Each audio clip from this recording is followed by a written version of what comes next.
Hello, welcome everyone. Thank you for joining us again for our Impossible Landscapes playthrough. I'm Q, I'm the handler.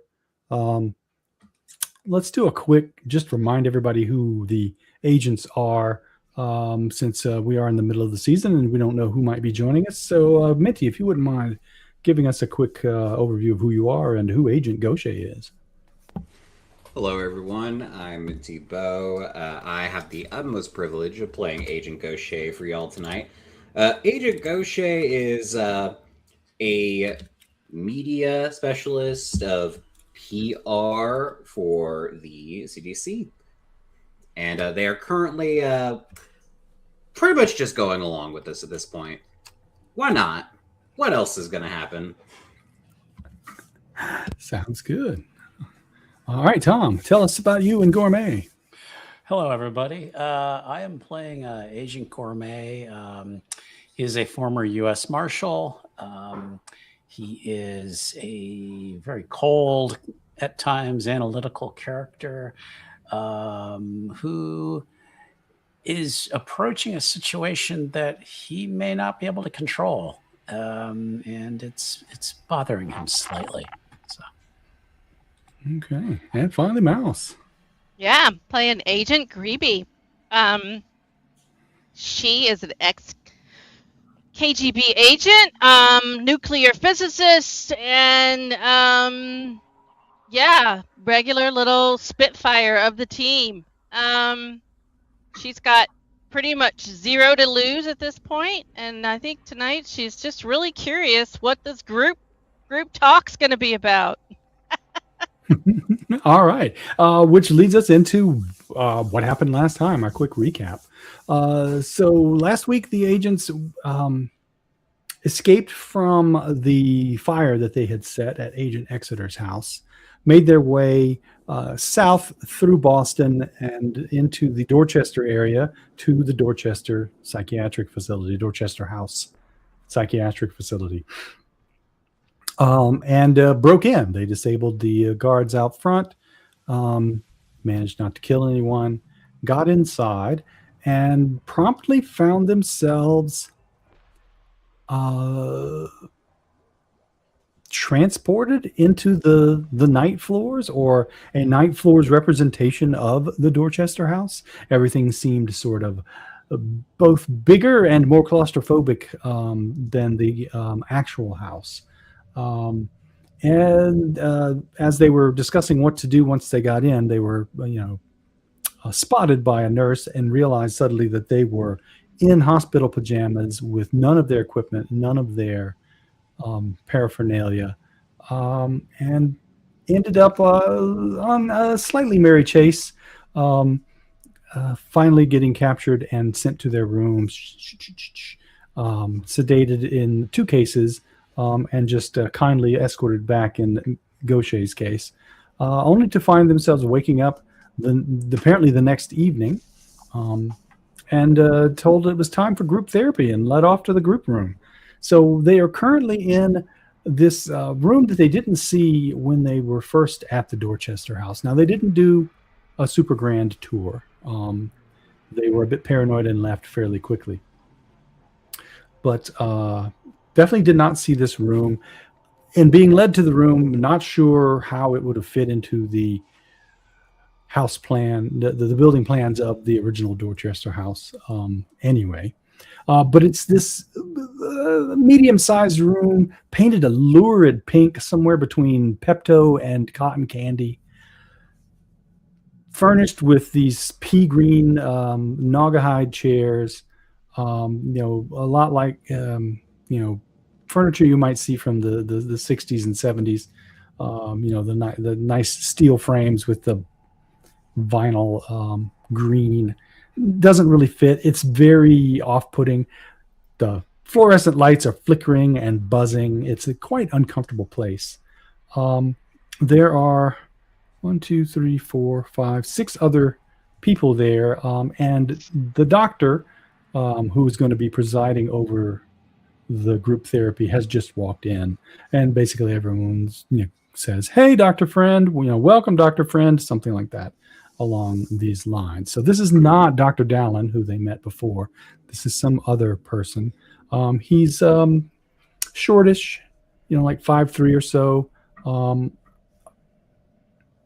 Sort of, a big barrel of a guy. He seems sort of nice and friendly, and very open. He gestures for everyone to sit down and moves to a chair. So you're sort of sat in like a bit of a horseshoe.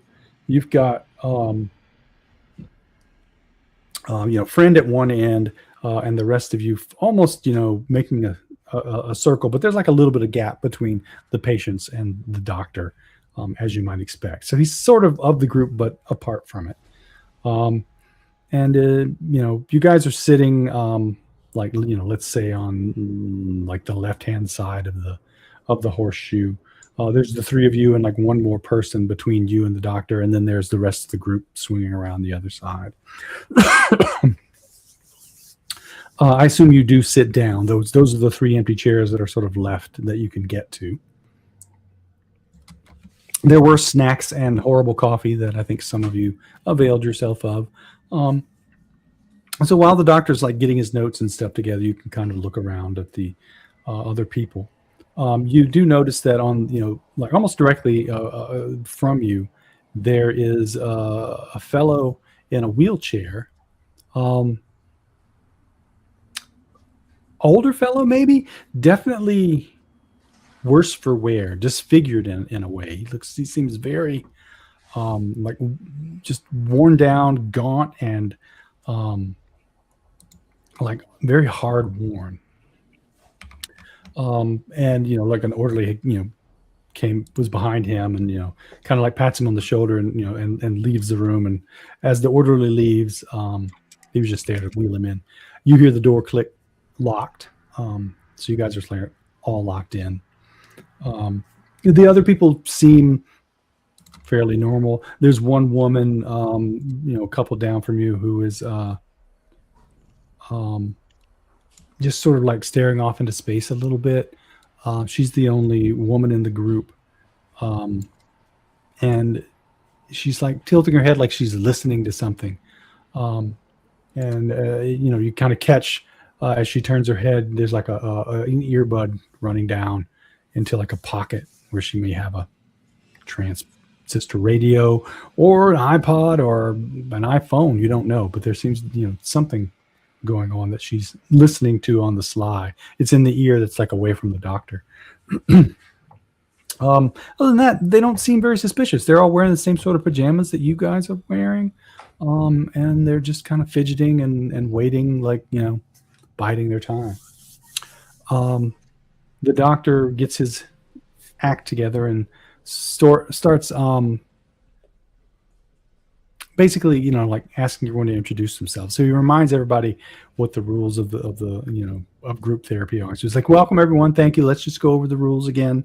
I know you've heard it all before, but it's policy to go over them every time. Very simple rules. Be honest. If you speak the truth, then healing will follow. This is a safe space. You can say anything you want. You cannot say anything you want. But the more you contribute, the faster you will heal."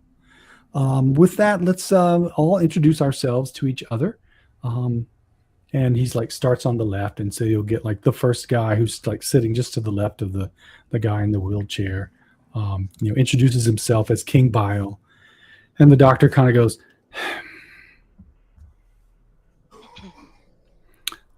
"Timothy, it would be great if you could give us your full name instead of your moniker, but let's move on for now." The next guy is like, "Hi, I'm Mr. Wild. I'm here because I like it." "Thank you, Mr. Wild. Thank you for contributing." And he goes around the room and they all give their names. You've got King Bile, you got Mr. Wild, Dorothy Yale is the woman with the earbud. Another fellow introduces himself as John Pilot. There's a Rudolph Valater. Then it gets to you guys.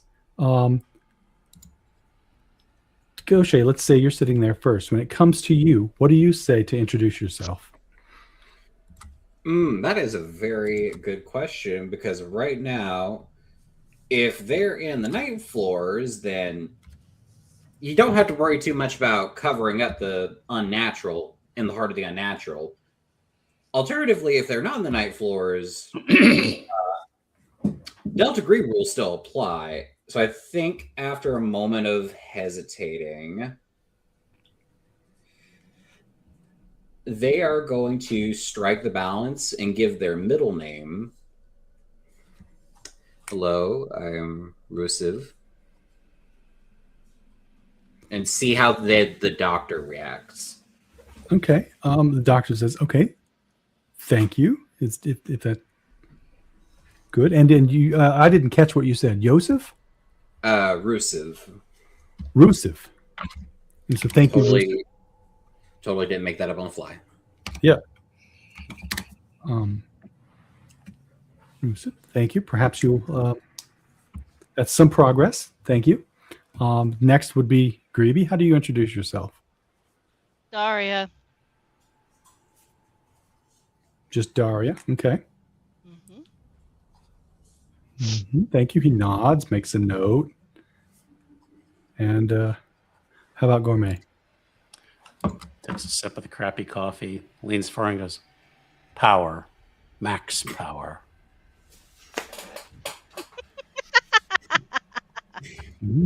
Thank you, Mr. Power. I'm glad you could join us. And then the guy sitting next to you is like kind of like looks at you, gives you a nod. Joe Coffee. I'm here for the coffee.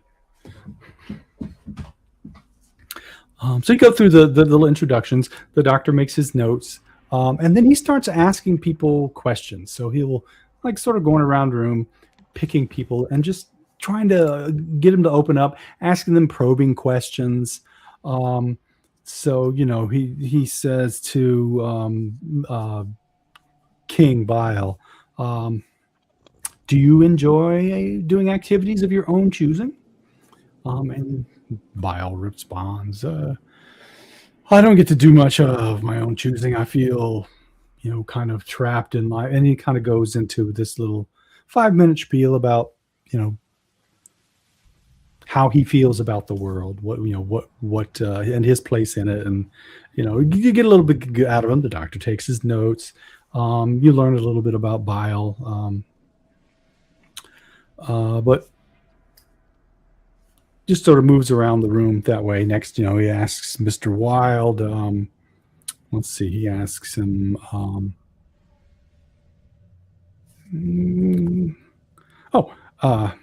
He says, "Have you seen the yellow sign?" And Mr. Wild nods sagely. Yes, many times. It's a lovely sign. And they move on, and this is just done like nothing out. It's not like he asked him how have you been to Walmart lately. Moves along, and most of the questions that he's asking them are sort of like that. They're just like mundane things, like what did you do today? How did you enjoy the breakfast that we had? Just sort of getting people to open up, but sometimes interspersed with these little weird questions like, have you found your bottle? To which Rudolph Ballinger says, "Oh no, I'm still waiting to find my bottle. I've checked everywhere, but I know I will find it one day, and when I do, I will be able to get out of here." "Oh, good," says the doctor. When he comes around the room to you guys and sort of starts to focus in on y'all as a group. So he's sort of bounced around you. He's talked to Joe Coffee on your left. Our Gourmet's left. He's talked to everyone else around the room, sort of leaving you guys for last. And you don't get the sense that it was purposeful. He just sort of seemed to be, like you could see dice rolling in his head, or he's like randomly choosing people to ask questions of. But when he gets to you guys, you feel his focus fall upon you like a blanket. There's a sense of both claustrophobia as he looks at you, but also in a way comfort, warmth, or fear. Yeah. And you have a strange moment of like the room starts to change. the walls sort of like pull away into darkness, and you see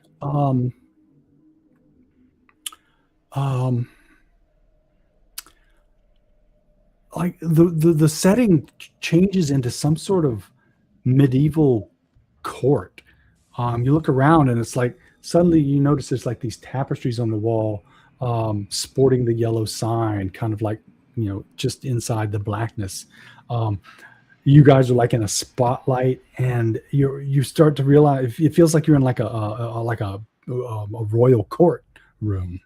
And as your attention goes back to the doctor, you have this moment of that zoom pan that they that you do, where it's like they pull the camera away but they zoom in at the same time, and it gives you that sort of sucking feeling where you feel like you're pulling away from him, but at the same time he's like looming in your vision. And you realize he's like sitting on like up on a dais, like on a throne, almost like some sort of judge. You can see there's like just a hint of like a powdered wig about him. It's not really there, but like you can, like an aura of around his head like that. And it just seems to pierce into you as he's really focusing on you. And he looks at Gourmet and he says, "Do your past failures still worry you?" Why should they? So you've let go? I like to think so, yeah. Good. Does your past bother you? No, not at all. But thank you for asking. So while all this is happening, I want you guys to go ahead and give me a quick sanity check. This is versus the unnatural, of course. 0 if you succeed, only 1 if you fail. The banners with the royal sign on them, or yellow sign on them, are sort of like rotating around the room now, almost like people marching, dancing around the room, swirling about you. And he looks to Gribi and he says, "Tell me, who was the most exceptional person in your life?" Most exceptional? Me. Interesting. Care to elaborate on that? No. Okay, fine. And how about you, sir, Mr. Rusev? Have you received an invitation? I've received many. Which one are we speaking of? You would know it if you had received it. Okay. And he makes like a little mark in his book.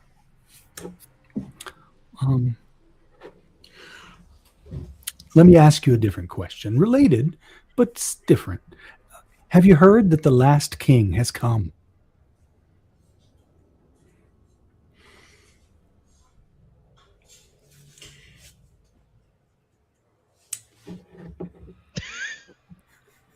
Is Vinci losing it over there? So, Or is the Agent above Gaucher table- losing it? I'm not sure. A bit of both, because above table, I'm staring at something relevant to this that I have no memory of. Maybe it's been so long, but it's directly here. So I'm having a moment of, am I actually losing it? Is this where we find out that am I the Delta Green we made along the way? Gaucher looks a little shaken by that. They pause. Will Mr. DeCraig be joining us? Did you say Mr. DeCraig? No, Mr. DeCraig moved on some time ago. But I will make a note in case he checks in to let him know that you were concerned about him. That would be appreciated. Great. He turns back to Gribi. Have you ever believed that someone or something was out to get you? Out to get me. I mean, I definitely was being hunted there for a while. So you feel you were being hunted. I don't feel I was. I know I was. There's a difference. Well, sometimes knowing and feeling can be confused. I'm glad you have such certainty. Thank you. So am I. How about you, Mr. Power? Could you describe a time when you were certain that the world wasn't real?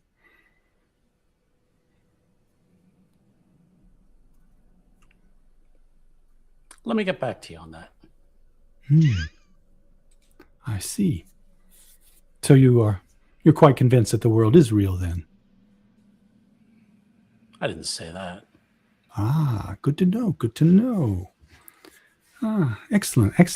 And he goes to make some notes. And as his attention turns away from you, the room sort of starts to turn back to the way it was before. And just as those banners with the yellow sign on them that are now circling around you, as they start to fade out, they kind of morph into dancing marionettes, perhaps, going around the room and sort of lift off into the air as the room comes back in, and suddenly you're back into this horrible pink room with the bad lighting and the uncomfortable chairs. It's somehow better than where you were before.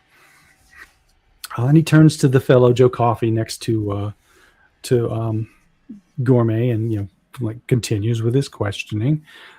He asks him, as our last question of the night, time's getting on. Can you tell me, Mr. Coffee, what did the Phantom of Truth tell Casilda? When Joe Coffee sits back and he thinks for a moment, and he says, whoever wears the pallid mask need never fear the yellow sign. Yeah, that's what it was. Or something like that. I'm paraphrasing. And the doctor says, very good, very good. Okay, well, thank you all. We will return for group again in a week. I look forward to seeing you all again. Until then, if you have any questions or concerns, any feelings that the group therapy has brought up that you want to discuss, my door is always open. Thank you for joining us, and I will see you around the facility. And he gets up and he starts to leave. Orderly comes back in, grabs the guy with the wheelchair as he starts to, head him out. As you're looking at this fellow, I'm going to share a quick show to players. Minty, give me a. I recognize this guy check. I guess intelligence. I'm going to pull up a sheet so I can look at what the. Man, Dr. House has gone so downhill. Yeah, I think just intelligence will be fine. Yeah. Yeah. So, watching this guy go by, as he's headed toward the door, his head kind of turns. It's just a slight angle. You have this moment of clarity where you really think you recognize this guy. You have seen him before, and he turns just in the right way to bring up a memory of. One moment.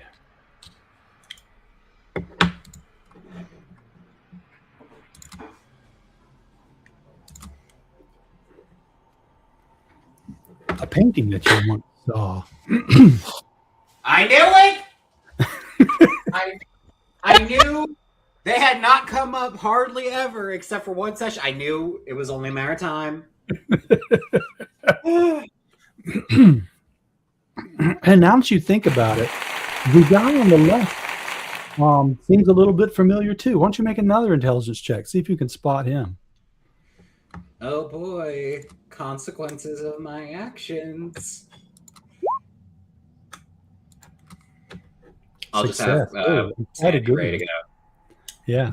So, yeah, you definitely recognize that guy too.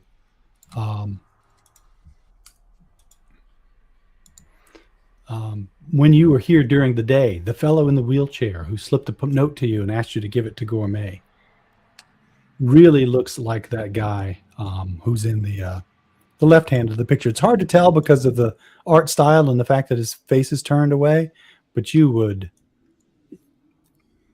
bet good money that it's the same guy. So I would like a sanity check versus helplessness. Unless you are immune. If this is going to I'm be adapted. Oh, you are adapted now? Oh, okay, then yeah. You don't feel helpless at all. You just feel like, oh, this again. It's just like, yep, I knew it. And as he's getting wheeled out, just before he goes to the door, he turns to the side and he catches one of your eyes. Let's see. He catches Gaucher's eye and kind of gives you a nod like, come see me, kind of like a shake of a head and a crook of the finger. What do you guys want to do after group?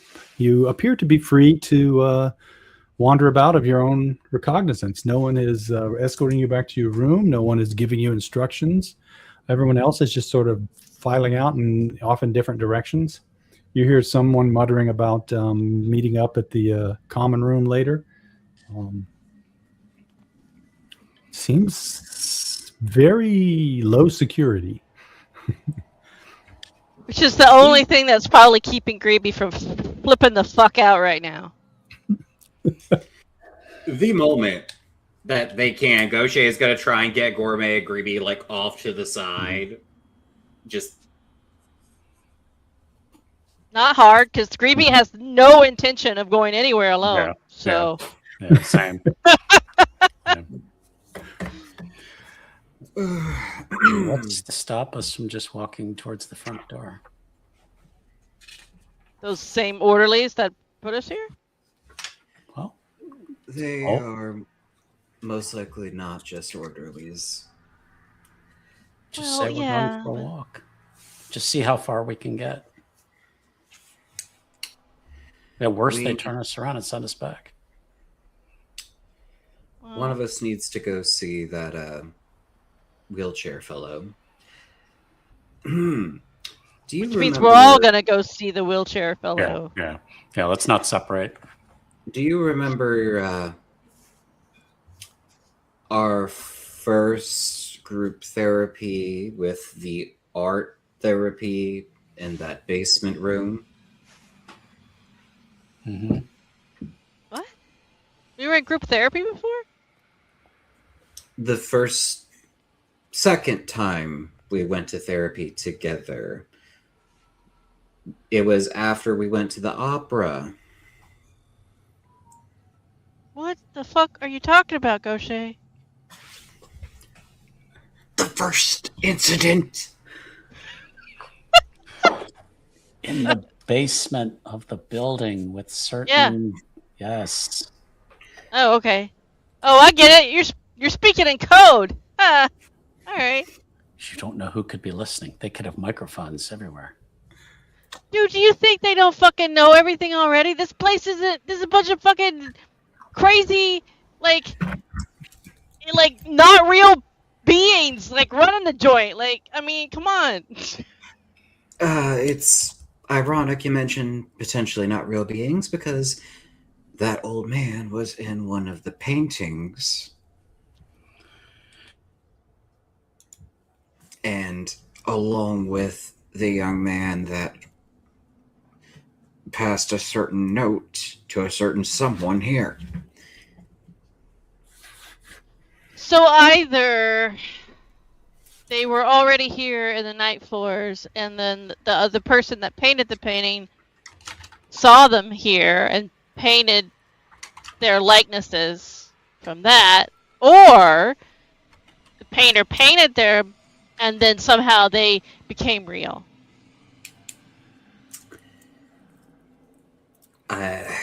One way or another, they're connected to what's going on. Want to go chat with them? They're probably going to just say a bunch of shit that doesn't make any sense, but hey, why not? We're here. Better something than nothing. Even a step forward is better than just staying still. Anything's better than smelling that awful coffee. Why are you still holding the cup, Gourmet? You know, I don't know. He just kind of looks at it and just walks over and just places it on a table. Maybe comfort? Fair enough. All right. Whatever is going on here. Coffee? Did you finish drinking the coffee? No.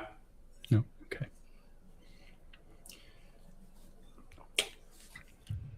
The paranoia is hitting hard. I'm not eating or drinking anything. All I know is that if this person is connected to the previous instant, then perhaps they're connected to this current instance. And we need to watch out for both signs of the current intrusion as well as the previous one. Also, do you remember one of them mentioning a bottle? Hmm. I believe either these are two very closely connected incidents, or this has been ongoing for decades now, and it's the same one. And it's just all connected. Oh yeah, that seems yeah.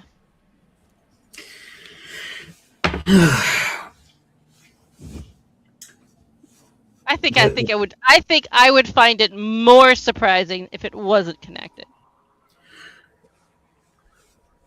More so, one intrusion that was never truly stopped, instead of just one source. So, who would like to do the talking? You're so good at it, Gaucher. You really are. I mean, when I talk, people tend to not react positively. And I'm not feeling very talkative lately. But I'll back you up if you need it. I'll jump in. Not with your fists, correct? No, I'm not really interested in getting in any fights in here. I don't think that's a good way to get out. All right. I'll do the talking. We just have to find him and watch my back. Make sure they don't. Well, then I suddenly will. get- Then I will use my fists if I need to protect your back. Ideally, all of me, but yes. Yes, all of you, Gaucher, all of you. Did we? Rufus, was it? Rufus? Rusev. Rusif. Did we see like which way they kind of took him, or is this about to become a scavenger hunt? Yeah, they took a turn to the right as they left the room. So when you guys finally, slip out after everyone else is gone, you have a rough idea of which way they head. So Gaucher is leading you off to find Mr. Wild. Meant to give me a sanity check. I think you saw my sanity and you said, yeah, that could be lower. Yep. Called it. No loss. You concentrate on, I want to find Mr. Wild, and you kind of know exactly where to go, almost to the point of, does Gaucher play video games? I think Gaucher would have been into them when they were younger. Maybe nowadays it's not as much. You kind of see like a faint quest line pop up in the hallway, like leading you down in the direction that you want to go. Well, kind of like whenever we were looking for stairs. Yeah, lessons you learned in the night floors will help you in the night floors. Within a few minutes, you guys arrive at Mr. Wild's room. You pass by, a common room, rather large, comfy chairs, overstuffed, somewhat reminiscent of the smoking room back in the McAllister. in terms of like its layout. But imagine if the smoking room were, a room in a sanitarium rather than a gentleman's club. Seems rather comfy. Folks are in there hanging out. You pass by. Excuse me. Go up a flight of stairs, and you are at Mr. Wilde's room. There's a bit of a line. There's like 3 people waiting to enter the room, and they're like standing outside waiting like you would wait to get into a club. Do you join the queue or skip to the front? How fast is it moving? Like, if we just take maybe a couple minutes to see, is this just one and done? Tell me my fortune. Okay, get out. Or is this something a bit more involved? Yeah, you wait for 2-3 minutes, and someone comes out, and the next person in line leaves. Line moves up. Do you want to wait a bit longer? It's hard to tell if you arrived in the middle of things or what, but I'd like to listen to see if anybody saying anything in line just while we're waiting. Oh, okay. Yeah, give me a perception or whatever appropriate. Perception or whatever. All right. Alertness, I think it is. Yeah. Hang on, I'm gonna pull back up. I keep using Grimshaw's sheet as a. What are those skills again? Sheet. Success. Oh, excellent. Yeah. So if you sit quietly, you can kind of hear the 2 people in front of you muttering to themselves, like about what they want to ask about. Sounds like they're talking about like a request they want to make about like rumors that they want to spread. And then from inside, you can just make out the 2 low voices. You recognize Mr. Wilde talking. You don't recognize the other person, but most likely it was the fellow waiting by the door. And they're discussing. You can make out just bits of. They're cutting a deal of some sort, like Mr. Wilde is requesting a pack of cigarettes, and in return he will repair this fellow's reputation. Do you want to wait for a bit, or? I'm going to lean into the person in front of us and be like, what are we waiting for? Oh, we're waiting to speak to Mr. Wilde. Right. He's an important man, you shouldn't just walk in on him. Of course. Right. Yeah, of course. Why is he important? Oh, he gets things done. Oh. What kinds of things? Everything. Well, almost everything. I hear King Bile is actually a little bit more functional. No. Effective in some ways, but Mr. Wilde is sort of a generalist. If you have a problem, people don't like you, you don't like people, he can help. Think of him like a life coach. Oh. And then, the fellow who was in there comes out and the line moves up and there's now one more person between y'all and Mr. Wilde. Does Mr. Wilde work alone? I don't know. I don't keep tabs on him. And, I'm sure he must have. He must have networks of people working for him. I mean, how else can he be so effective? It's true. Do you know someone named Whist? Doesn't ring a bell.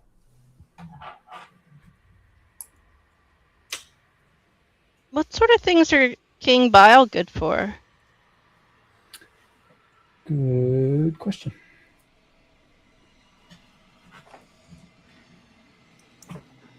Insert the handler flipping through 50 pages. Mm-hmm. Luckily, those 2 are housed right next to each other in the book.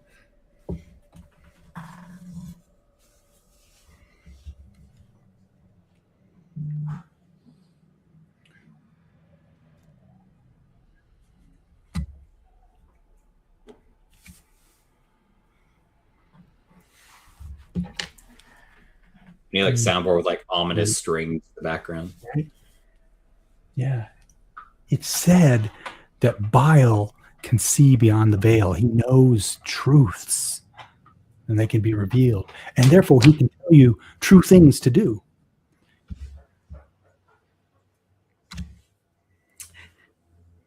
Hey. Does Gribi want to ask this question, or shall I? Oh, no, go ahead. King Bile. This isn't Gaucher's expertise, but they distinctly remember Gribi looking into demonology, and this sounds something similar. Mm-hmm. Yeah, this day I was just about to say, just before you ask the question, that Gribi's high rank in occult, without even a roll. This is twigging your demonology senses, and you remember that there is a Bile, B-A-E-L, Baal, Baal, Oh, the old guy from the Hebrew Bible. Baal literally translates as Lord, but has become a demon in the years. He's definitely one of the kings of hell. Right. If you want to try to recall more than that, you can make a roll, and I can look things up. But or you can go to the Google and look things up. But yeah, So that rings a bell. So that's two different demons then, because we've got Marbus, aka Barbus, and then we've got Baal.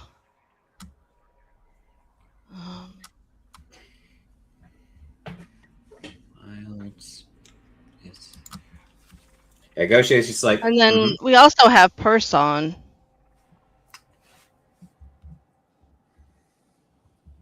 Who was the one that we originally turned up in our research? Yeah. Do you want to take a moment to make an occult check and like you're thinking back, trying to like? Yeah, because my brain isn't going to be able to put these things together. Let's see if Daria has better luck. Yeah. Okay. Yeah. You also remember, now that you think about it, the head nurse on the day shift, Nurse Samagina. Samagina is a demon in the Ars Goetia.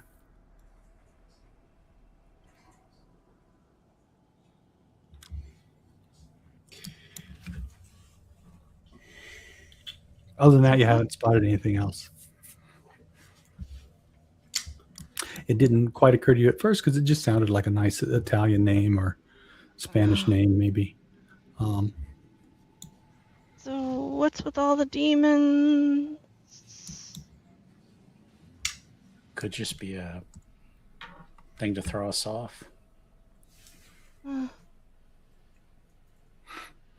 But why so prevalent, though? Yeah. Well, like you said, this is a pretty messed up place. So maybe they think it inspires terror in people. Or it's a place where demons hang out. Or it could be that, yeah. But somehow I doubt that. There's a connection here, but God damn it, what is it? Why the names? Why? If this was bait, it would be flashier. If this was something meant to be hidden, they wouldn't use their own names. Mm-hmm. The person in front of you goes in, and you guys are next in line having your discussion. I do think we should go talk to... Oh, sorry. Go ahead, Gaucher. I was just making an offhand comment. You're good. I was just thinking we should probably go talk to King Bile next, maybe. Are they perhaps competing against each other if they both offer things? Well, we can certainly ask.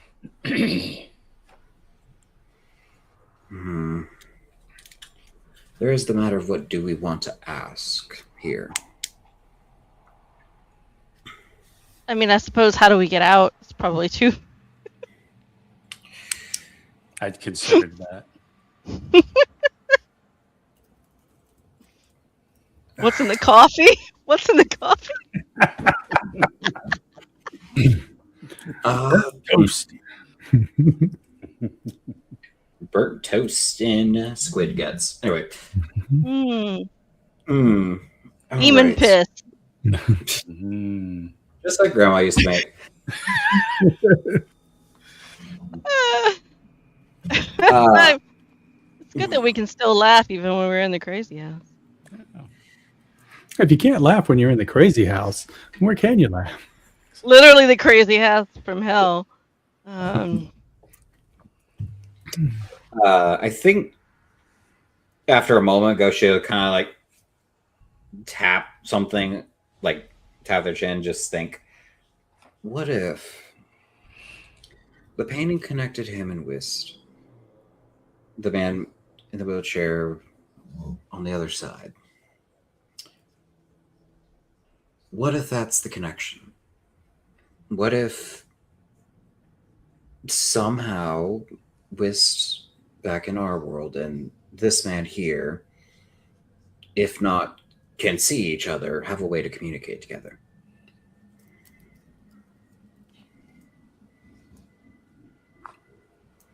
If that's the case, then maybe we can make use of that connection. Or at the very least, if there's one connection, there's got to be others. I mean, if it's similar, right? If we're talking about just another instance of the night floors, right? So this place goes away, becomes inaccessible at least, right? During the day. So Whist is here during the day in a wheelchair. And then the people in the McAllister house were certainly seemed to be able to somehow communicate maybe a little bit with the people that were up in the night floors. I don't know. If we can find out where he's meeting Whist, that's the connection to get out of here. If that is what he's doing.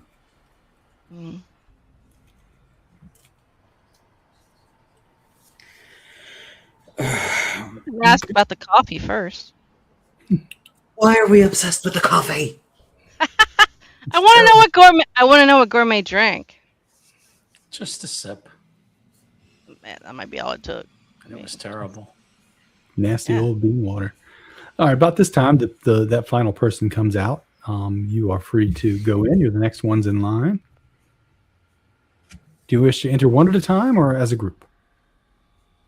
Oh, as a group. I'm not Yeah. serious about not being alone in this place. Yeah. Hook. Let's go, guys. Yeah. Arms All right. length. Yeah, You enter the room. As you walk in, you see Mr. Wild in his chair. He's kind of like backing up, like near his bed, kind of like getting into a different position. There was enough of a pause between you and the next guys that he's like, thinking he has time for a break. A little orange tabby cat slinks out from under the bed, kind of like hisses at him and starts to head toward the door toward you guys. And he like pulls off a slipper and like flings it at the cat, who then like runs back under the bed. And he curses at him. Then he spots you guys. Another customer. Like turns himself around. You see on his lap is a little notebook with a reddish cover, with the word reputations in gold, like embossed in it. That's fair enough. I don't like cats either. I see. Good. You got my signal. I'm glad you joined me. Feeling a bit trapped, are we? Yes. That's some truth. It's definitely true. You are trapped here. There's no escape that I know of. Well, you get right to the point, don't you? Help make your stay more enjoyable. That's a nice book you have there. Oh, yes. You like it? It's so wonderful looking. I think I might have seen something similar somewhere before. Tell me, where'd you find it? Oh, I'm not sure now that you mention it. I've always had it.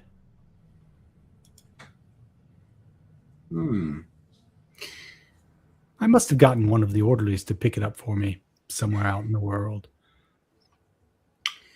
Perhaps. What do you- Somewhere out in the world?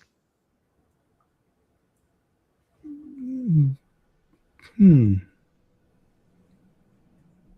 he gets like sort of a glazed over look in his eye, and then like kind of shakes his head and like resets and says, "So, what can I do to make your stay more enjoyable?" Make it shorter? I'm afraid only you can do that. How's that? You got to put in the work. Gotta put in the work. What kind of work? The work. It's metaphorical. So have you put in the work, or do you just enjoy staying here? I'm in the process of putting in the work. Yes, it's a process. You see, becoming. When the king is ready for you, you will receive your invitation.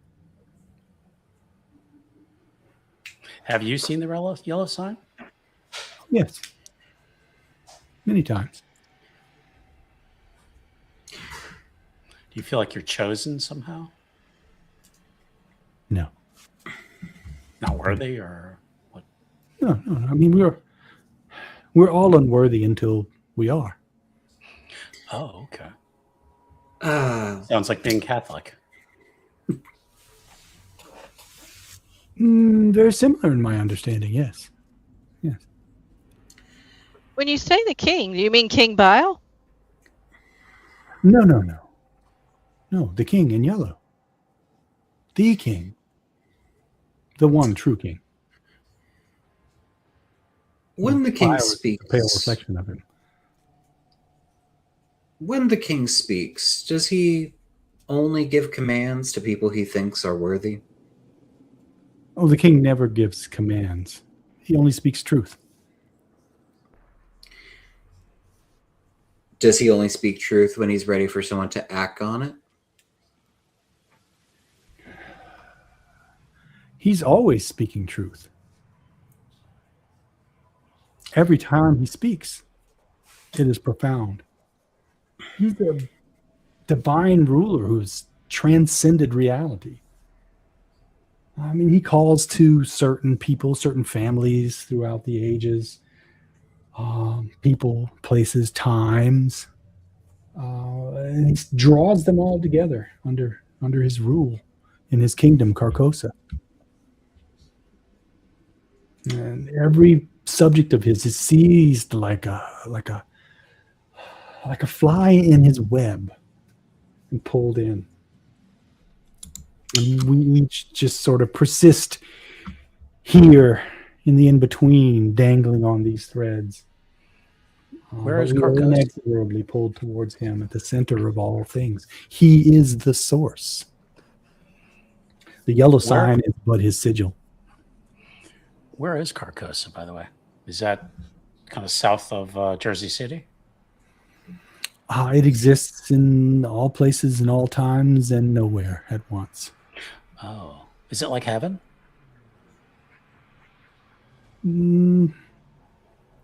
I believe the concept of heaven may be a reflection of Carcosa itself. It's an interesting study I've been looking into recently in the past decades. Many religions have this concept of an afterlife, and all of them seem to reflect what I know of Carcosa. I haven't been there myself. Though Mr. Pilot, John Pilot, claims to go back and forth to Carcosa all the time, though he never takes anyone with him, the bastard. How does that make you feel? Somewhat angry, yes. Definitely put upon. And confused. If he can make it to Carcosa, why does he return? I would imagine that would make you angry. I don't understand that mentality.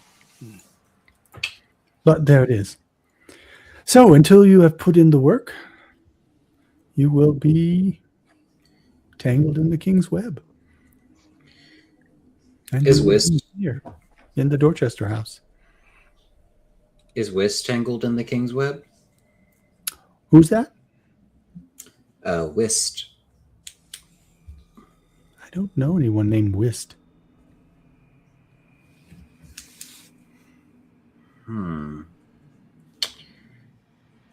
And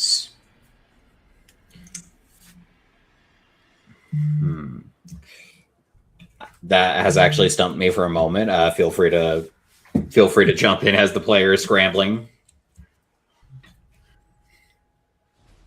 So you've come to me. Is there some part of your reputation you want repaired? Something I can do to ease your passage through these halls? I'm afraid I can't help you escape. Though perhaps Baal could. It is possible.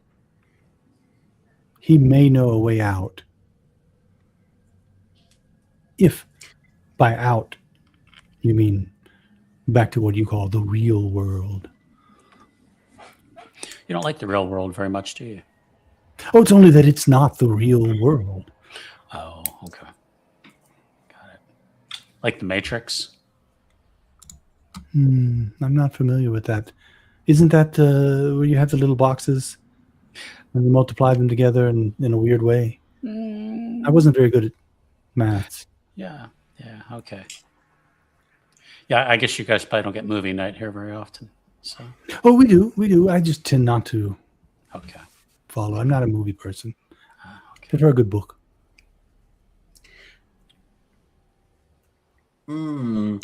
I would like to risk some sanity by looking at that book. Does it look similar to a certain book that might have fallen into the sewer system a few decades ago? It looks exactly like it. The right thickness, the right size, the right color. The only difference is that this one says reputations embossed across the top. It also looks very similar to those, red journals that you found in Exeter's house, which, to your knowledge, were blank.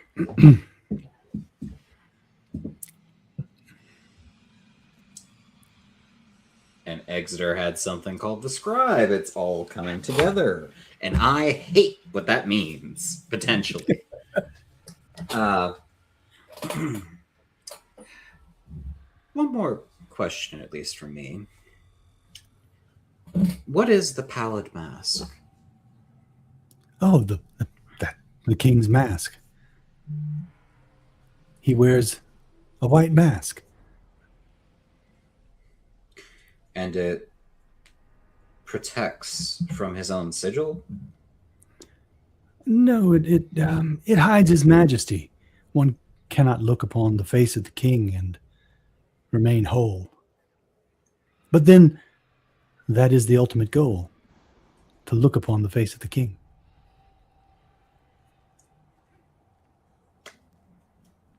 You don't want to be whole?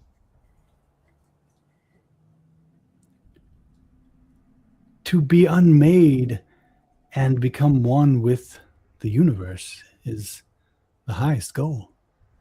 If only I could find my bottle, I could perhaps hasten my ascension. What happened to your bottle? I don't know where it is. I have yet to find it. What's it But look when I like? do, I will know. We could keep an eye out for it for you if we knew what it looked like. Would that I could tell you. You'll know it when you find it. It should have my name on it. I would be so grateful if you could bring it to me. I could introduce you to King Bile.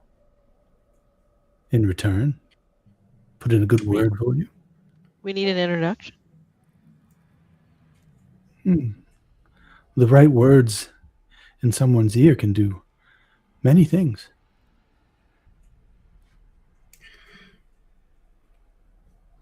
How long have you been here, truly?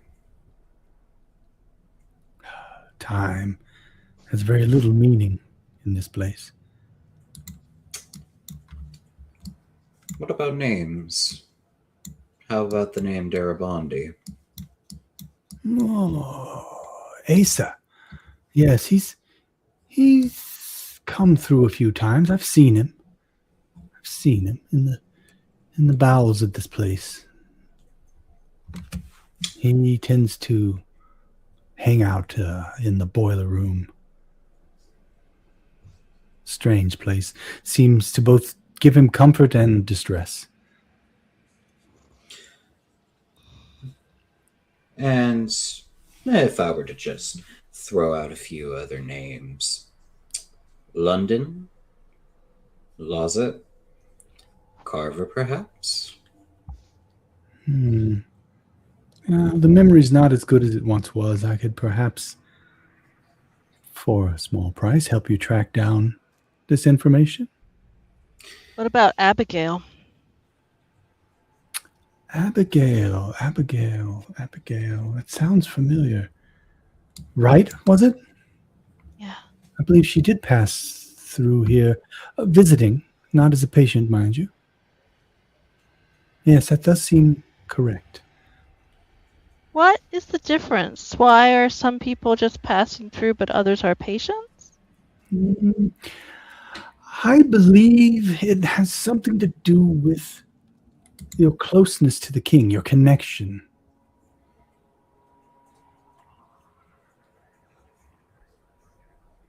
Perhaps she just was one who was innately drawn to him more quickly than most.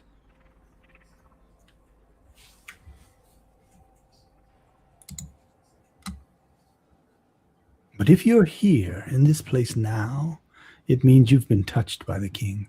And you will never escape his grasp.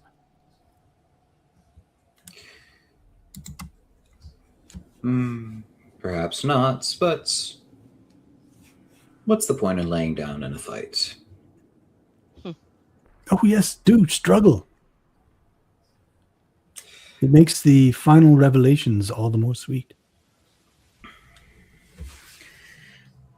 And that's all Gaucher's got. They're going to look to Gourmet and Gribi to see if they have anything else. Now, Gourmet has taunted this guy enough. I think he's ready to go. And tried to psychoanalyze him. So, Yeah. You get the sense that he enjoyed your questions immensely. You know, very thought provoking. how does that make you feel? Turn that doctor speak on him. It's almost like he's been to therapy before. So, Right. So, are you guys about to leave? yeah. As Is you there a turn line? the Is there a line behind us? yeah, a little bit. There's a couple people out there waiting. It would be rude to hold up. Yeah. So as you go to leave, though, did you want me to introduce you to Bile? And you'll notice he hesitates and like he starts to call him king, but refuses to. It's like Bile. Is it going to cost us something? For future consideration, for looking out for my bottle. It's the least I can do. Kind of looks at the others, kind of like, fuck him. We'd probably go find this guy ourselves. We'll consider your offer and let you know. Okay, if there's something else you can think of that I can do for you in return, something small. I mean, after all, you haven't promised to bring me my bottle, only to keep an eye out for it. Well, I mean, I don't think Proportional trades. I find it unwise to promise things that I don't know for certain I can deliver. Wise woman. Then in return, I will promise to keep you in good thoughts. All right, you make your exit out of Mr. Wilde's place. Who is in the lead taking towards King Bile?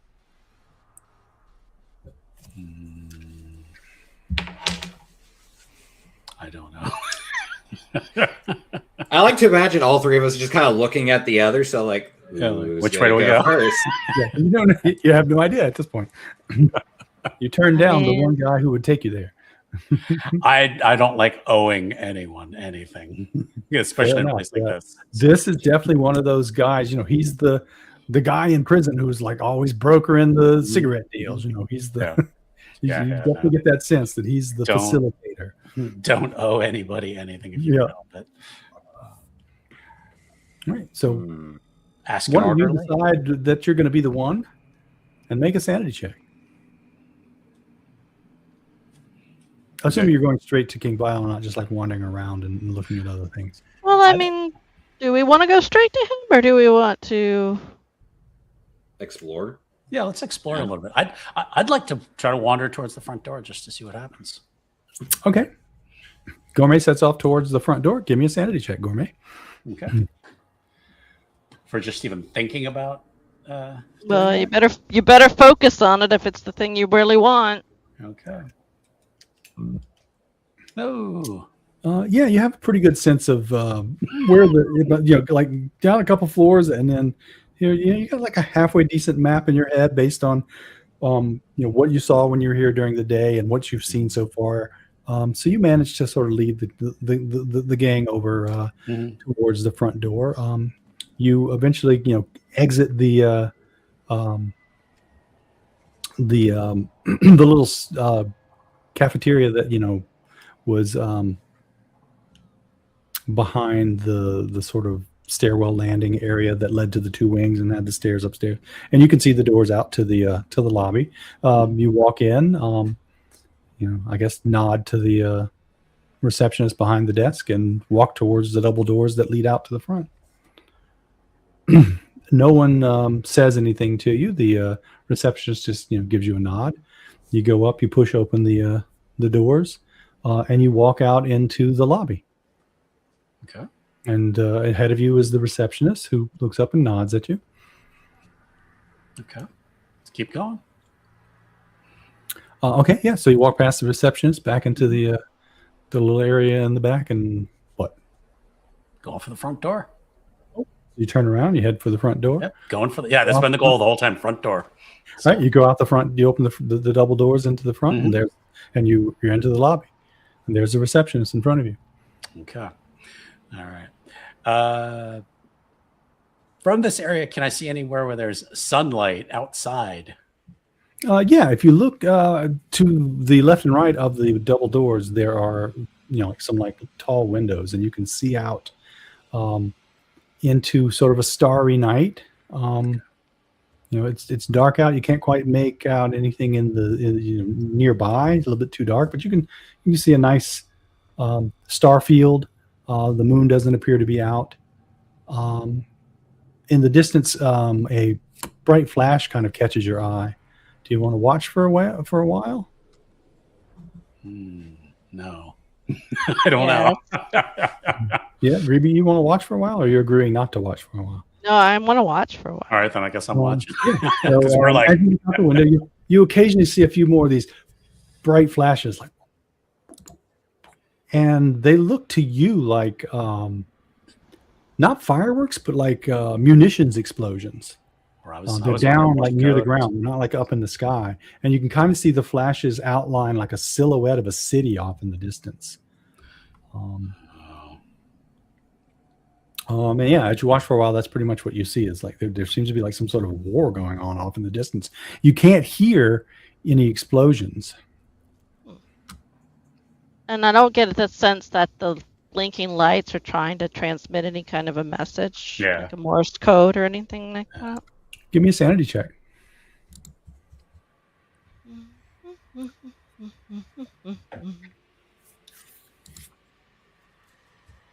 Oh. Okay, take a D4 sanity damage. Was I supposed to take any sanity damage? No? Okay. Right. You didn't try to suss out a message in the lights. Oh, that's true. That's okay. Okay, I got it.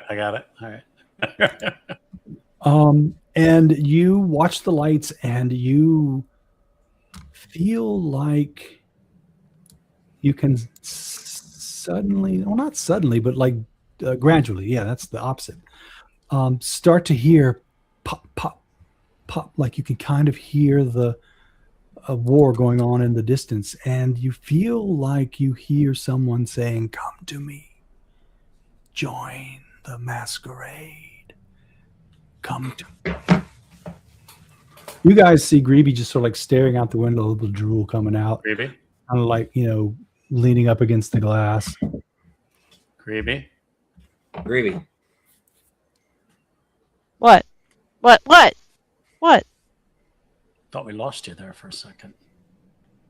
Oh.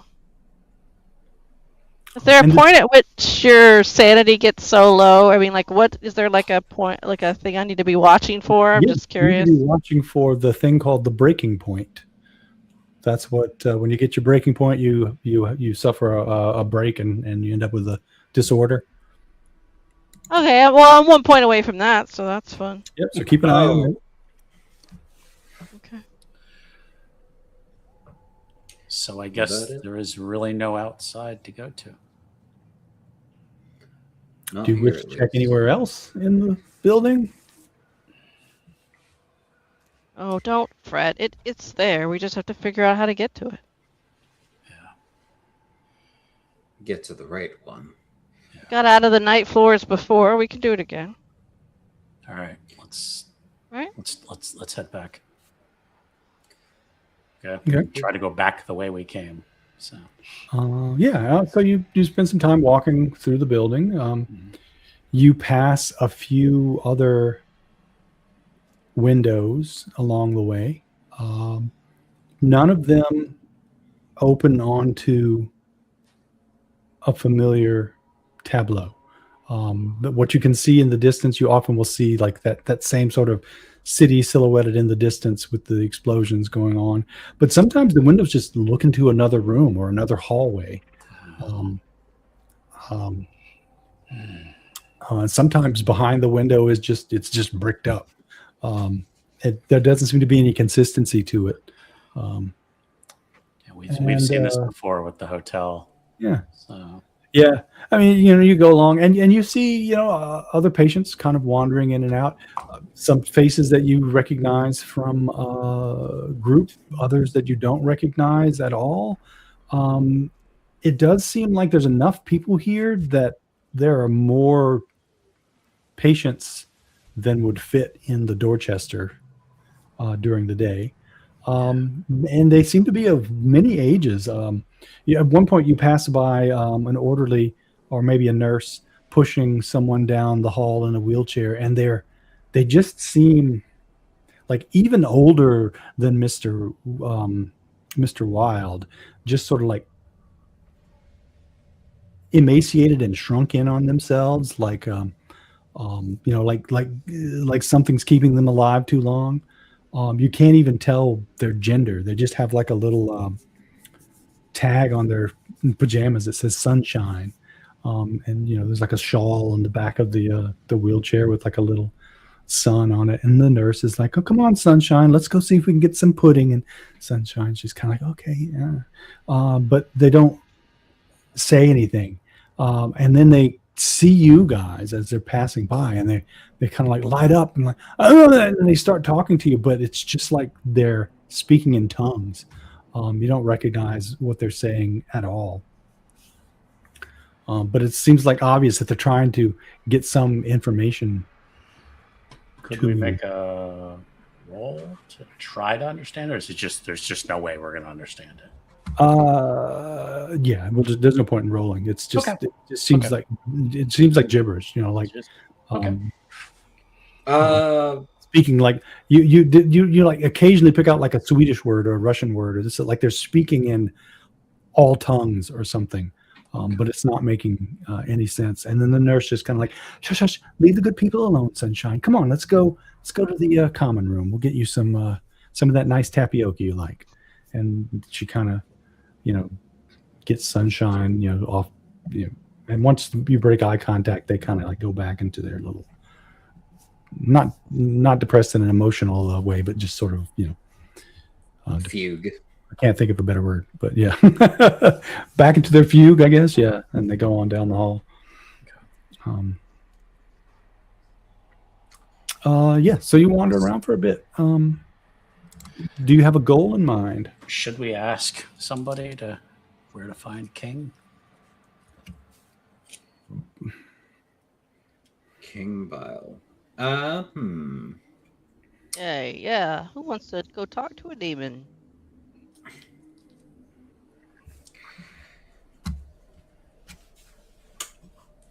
Gaucher is just like, why do I feel two sets of eyes staring at me at that question?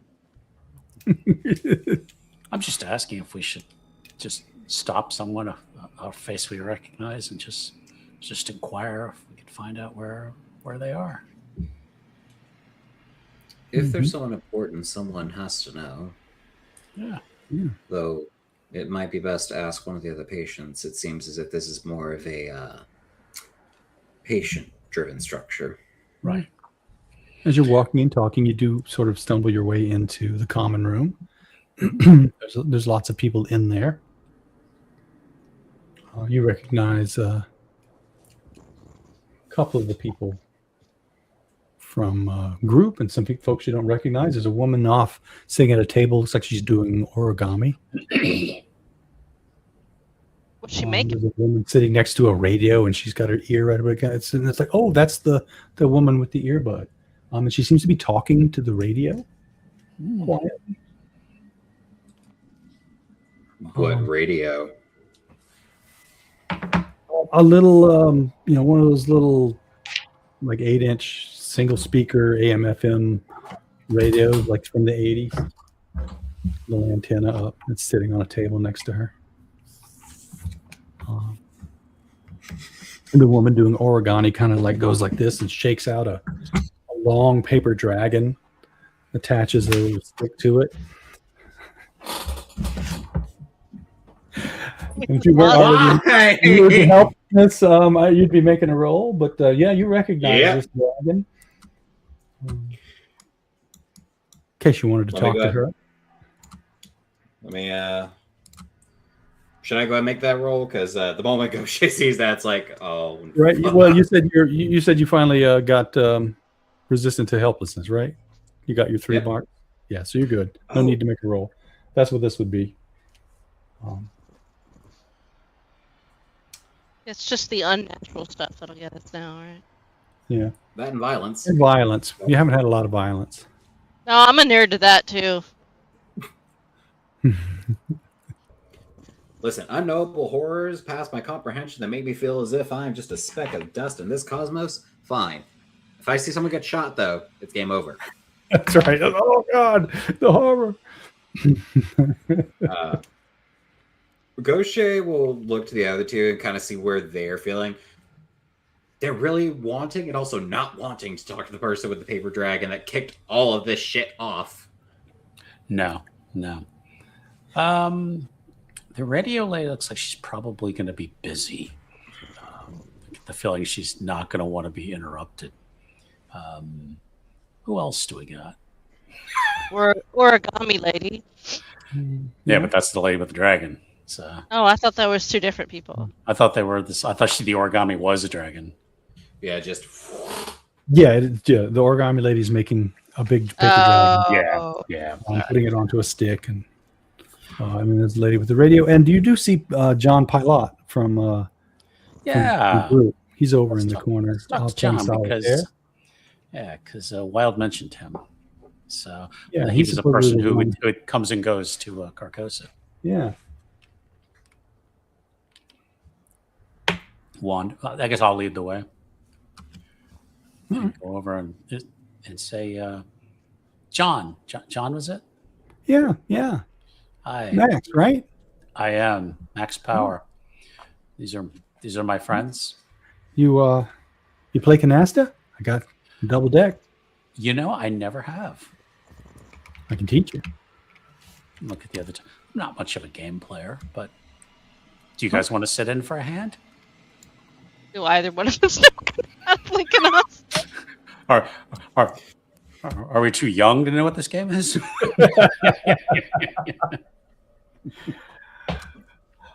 Maybe I learned from my grandmother-in-law.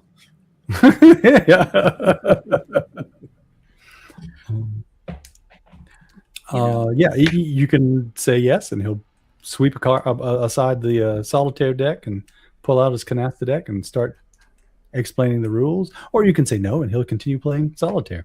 Up You to you. know, look, the edge. Maybe another time. Sure. Sit down. We can chat while I play. Yeah.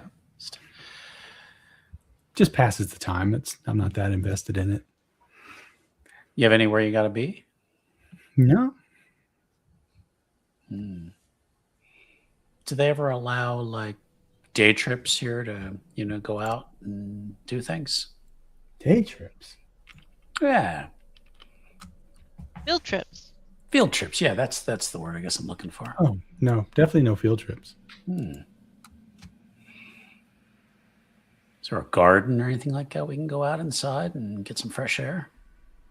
I do believe there is a garden. A little walled-in garden, yeah. Mhm. A few benches, a couple of apple trees, I think. Gotcha. Maybe quince. I haven't seen it in a while, though. Maybe some snakes. Could be.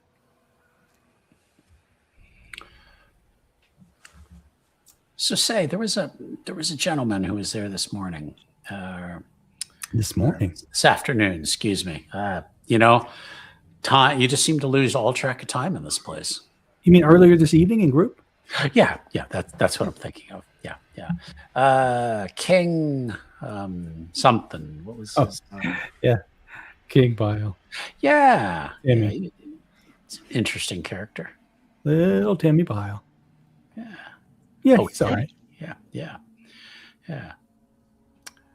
We were, we just, because we met different people in group, and it sounds like we're going to be here for a little while, so we might as well get to know everybody.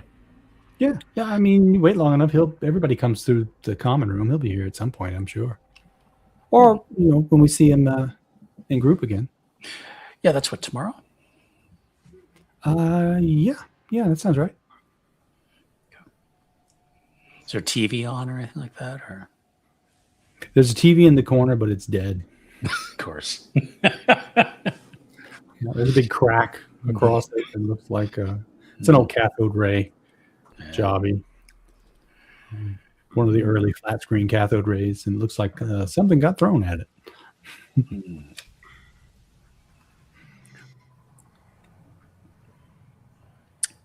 he'll kind of look at the other two like, that was my questions.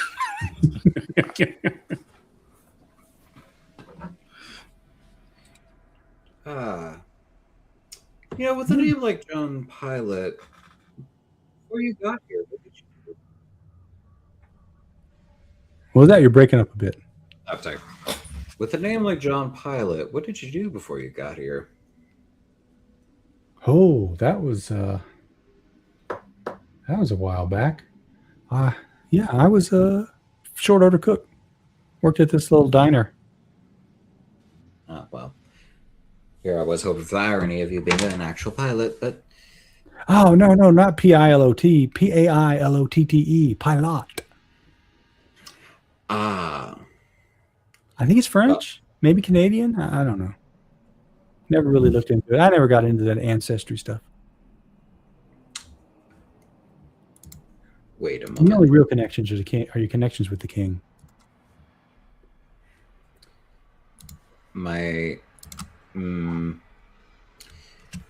Have there been any... Well, of course no one leaves without being called, but who was the last person called by him? But I don't know. I don't really keep up. All right. And besides... Well, actually, who is the newest person here, if that is something to keep up with? Newest person here. I think his name was Joe Coffee. Yeah, you met him. He was sitting next to you in group. Very good. I'm having to keep track as all the names on the list. You know what room Joe's in? No, I haven't been to his room yet. Do you know? I mean, you guys came in like just before him, like a week or two before he did. Yeah.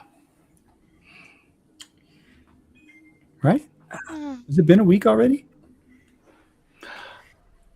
Who knows? It's been hard to keep track of time. It has. I don't see any clocks around here. No, they say that the clocks stress out the patients. You should be focusing on the passage of time. Doing the work. Right. Right. Got to put in the work. The only way out is through. Right. Did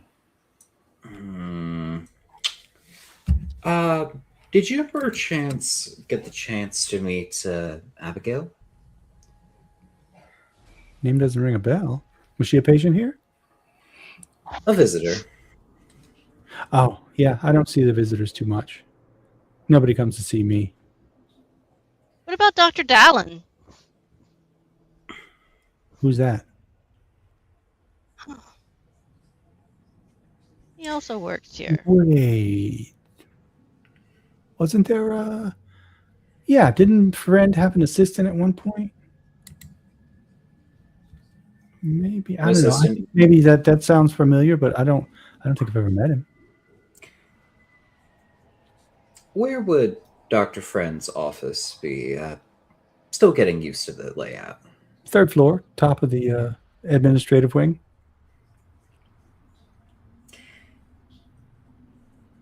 Well, we'll be sure to pay him a visit and ask him just to clear it up. It's just been stressing us out thinking about it.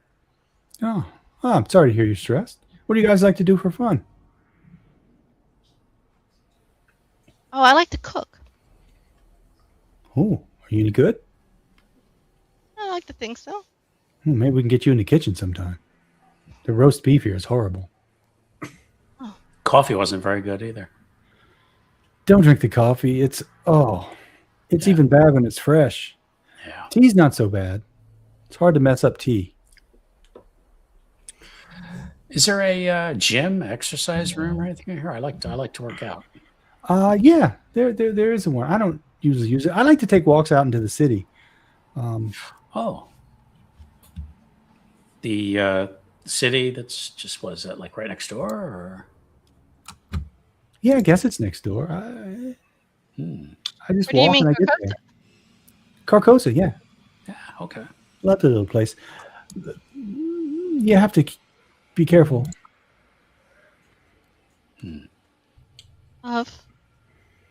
But yeah, it's a nice place to walk. I like to take little strolls, come back, just catch some air, You have to be careful of what?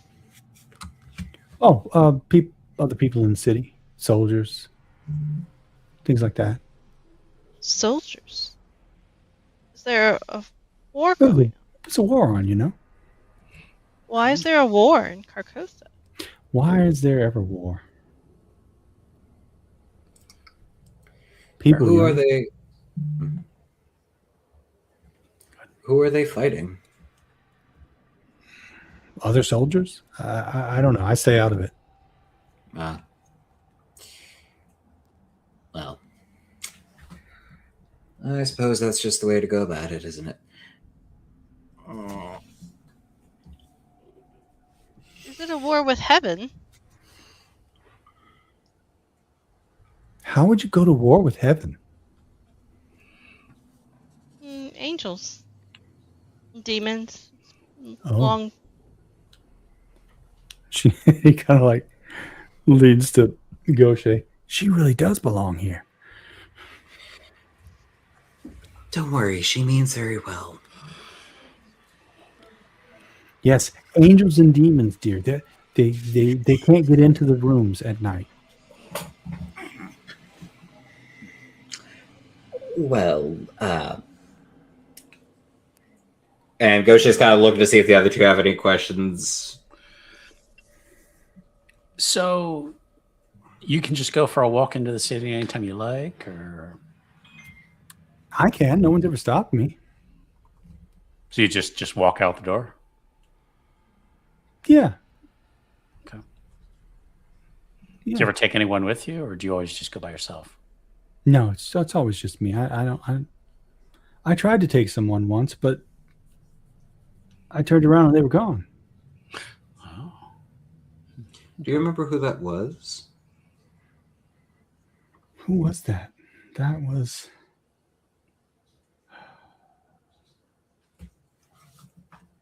Yeah. Rudy? I think his name was? No. That's the guy from group. What was his name? Charles. Yeah, that was it. Charles Linzer?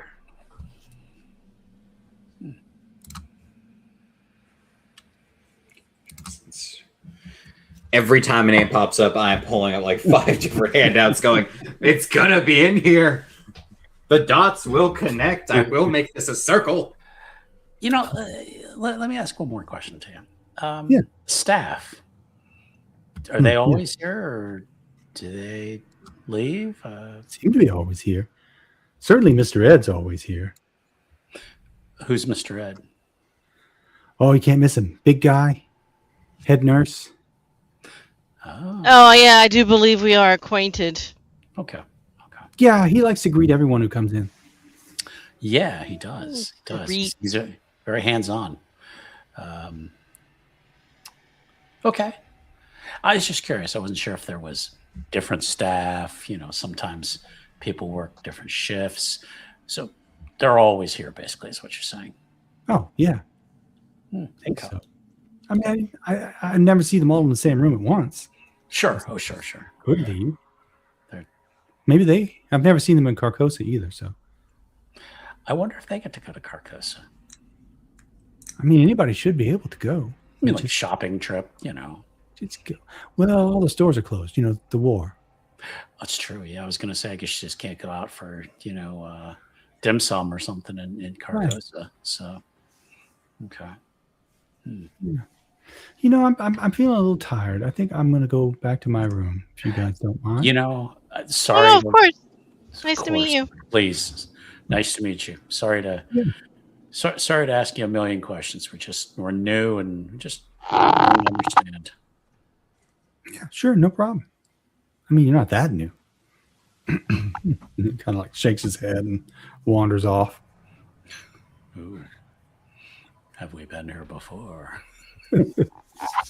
Deja vu. Yeah. Oh, we've been to the Night Force before. Yeah, but when he says you're not new. Right? Speaking of the devil, as what was this guy's name? John Pilot. Yeah, as John is leaving the room, Mr. Ed comes in with a couple of his orderly cronies. Hello, Wilbur. Sorry. Looks around the room and sees you guys and heads straight towards you. Do you wish to respond in any way, or just try to blend into the wallpaper? I mean, we're just sitting there, not harming anybody. Not doing anything, yeah. So.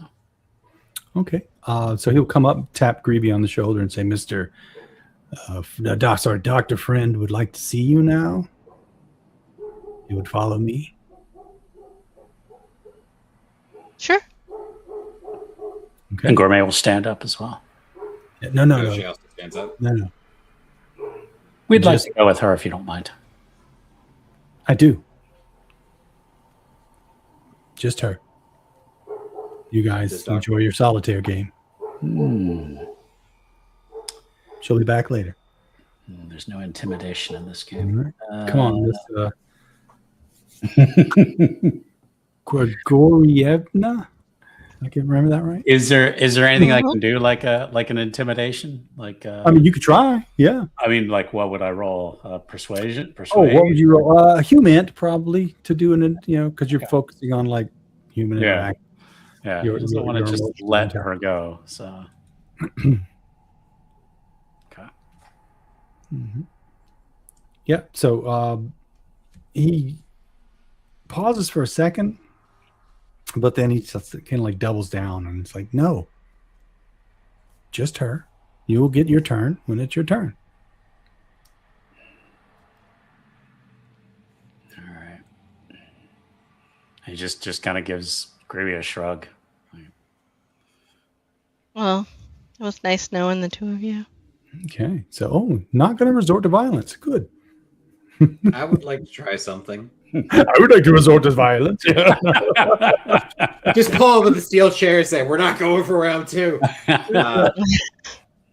I mean, if Gaucher's swinging, I'm swinging too. But I was, We're sort of outnumbered, and I don't really want to get tied to a bed. So yeah, I don't want to make it worse. Gaucher is going to say something in Russian and try to pass along a message in secret. Okay. Audience, I apologize. The player did not do their due diligence and learn like several decades worth of Russian within 1 week. So we're just going to say it in English, but they're going to say, listen to the shadows and just keep on flipping with cards as if they just didn't do anything. Ooh. Where is that thing I'm looking for? Oh, this book is so hard to navigate sometimes. Q going through every single character saying, I know one of you speaks Russian. I know one of you can screw this up. Yes, the...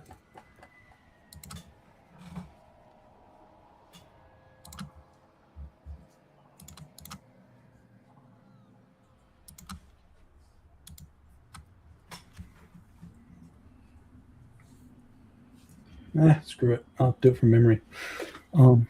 Okay. Yeah, so Gaucher tells you to listen to the shadows. The two nurses, the two orderly, the head nurse and the two orderlies lead you off to a little room where Dr. Friend is.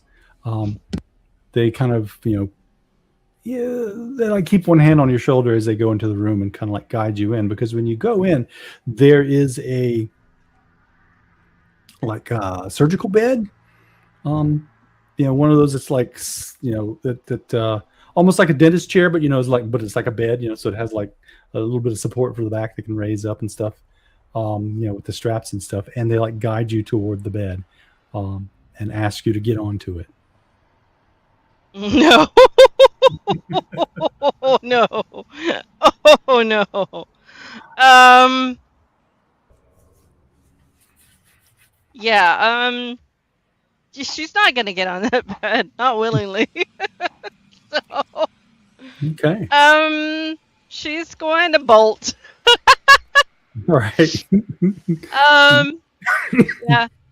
All right. Make a bolt check.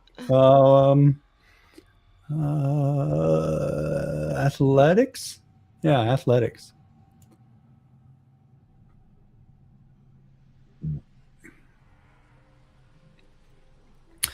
Yeah, so like you see that, you turn around and try to head out, but there's 3 slabs of meat between you and the hallway, and they quickly get hands on you. They grab you, and she's gonna fight with all she's got. You got the 2 orderlies on one on each leg. You've got Mr. Ed, got you by the shoulders, and they just manhandle you up onto the bed, strap you in, and they get this thing around your head that like hold you down, so you're not going anywhere. You can't move your arms or your legs. Your head is trapped. You're staring up at the ceiling, and Mr. Friend is off in the corner, and he's got this hypodermic syringe that's like big glass tube with like a like a reasonably sized needle. We're talking not like a little vaccine needle, but something that you would suck some serious fluid with. And he's like tapping it, making sure it's clean, checks it out, and he turns around and says, okay, let's get started with the extraction.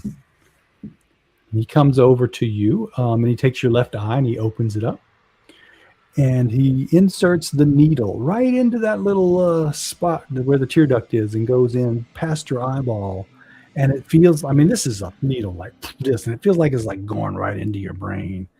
And he starts drawing out what you expect to be like, brain fluid or blood or whatever, but there's this weird sort of dark reddish purple fluid inside. Interesting.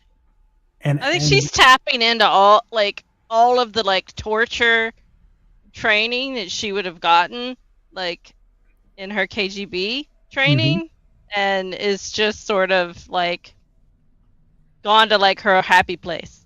Like she's just like, yeah, I think she's pulling in on all of that training to try to like, yeah, just stay as still as possible and not let them break her. Yeah. So as he draws this fluid out, you actually sort of feel, especially leaning into like going into your happy place, you feel lighter. You feel like some sort of corruption has left you in a sense. He gets the syringe mostly full. There's a little bit of a gap, at the top where it's not completely full. He like extracts the needle from your eye, and he looks at it and says, "Oh, good draw." And you notice that the fluid inside kind of like decreases in volume and it increases in volume and decreases in volume and it increases in volume, almost like it's breathing in sort of like breathing mode. And it's not going anywhere. It's just like, no one's pulling the plunger or anything. It's just the volume that it's taking up is fluctuating. In time, maybe with your heartbeat, certainly seems linked. And he's like, thank you. Oh, look, Ed, very good. The patsu is strong tonight. This is nice. And he takes it and like puts it in a little case, and you see there are a few other vials in there, as though maybe some other patients were in the room before you. And he takes it. What? What did he call it? The patsu? That's what you heard. And then you feel a profound sleepiness come over you. And you start to fall asleep unless you wish to try to resist with, willpower, I guess. Yeah, you could spend a willpower if you want. But otherwise you're going to fall asleep. I think she'll spend a willpower. I don't really All know right, how so that you works. manage to kind of hold on to consciousness as they take you out of the bed and kind of walk you back to your room. You're in a bit of a stupor.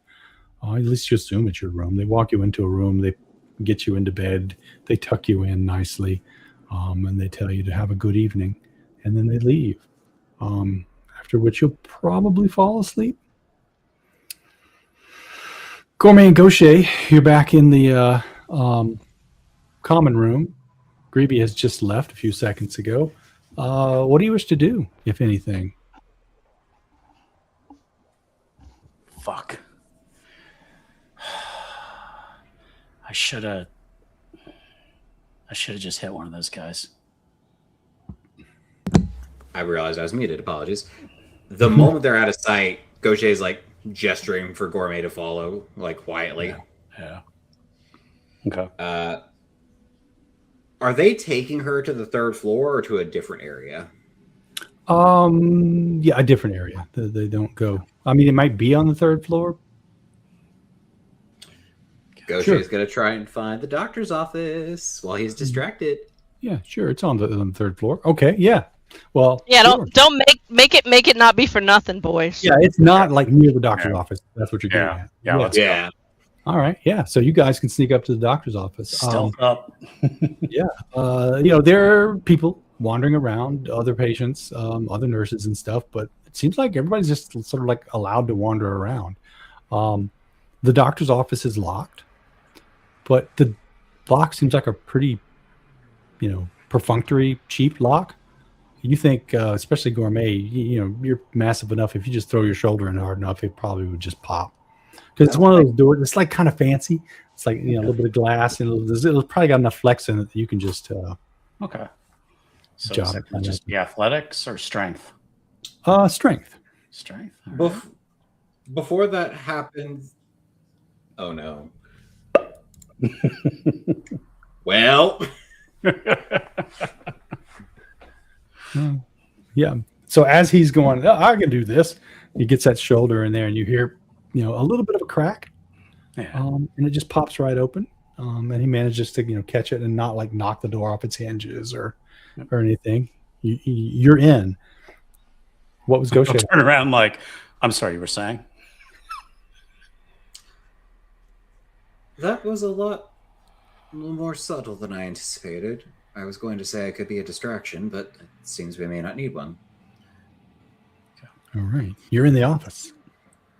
What do we see? What do you see? So it's very similar to Dallin's office during the day. I mean, it's the same office. Everything is sort of set out in the same way. One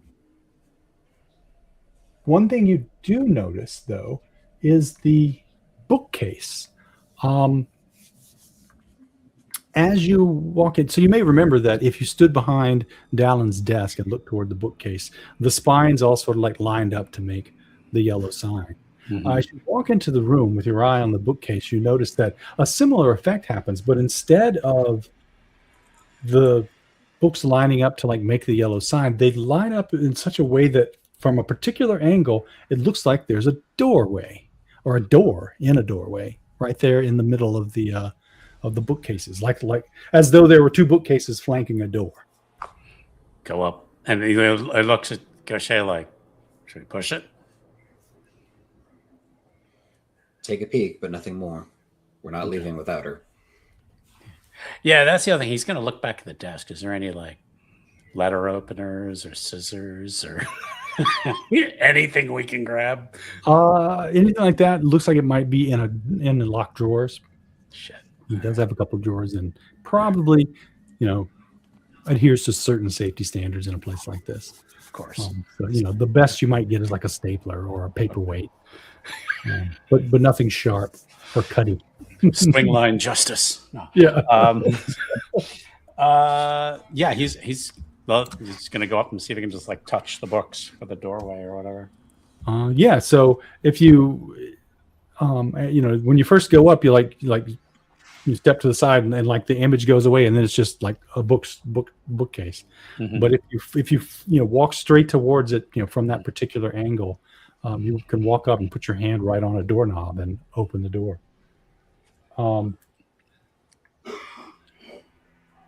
It looks like the door opens onto a library.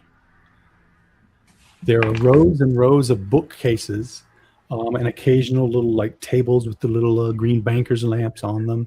Very low lighting, smells of like old books and maybe a little bit of mold.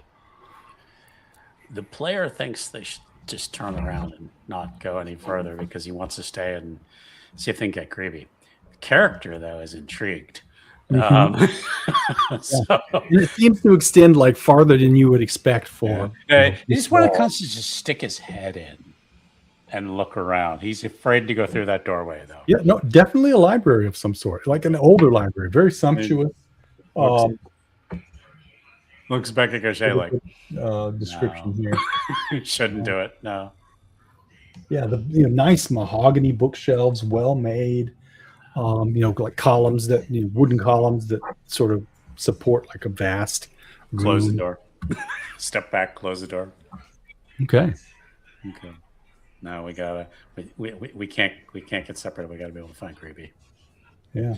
You do notice now that you've stepped back and you're kind of like looking at the books, whereas during the day it was all like medical journals, psychology journals, stuff like that. This is more like eclectic now. You see there's a copy of what was that dude's name? Roger Caron. The Night Sea books. There's a copy of the Night Sea books there, all 8 volumes. Ooh. Wait a minute. Hold it. 2, 3, 4, 5, 6. He only had 7. Where'd the 8th one come from? Well, it has been 15 years or 12 years. Yeah. All right. But he's dead. Allegedly.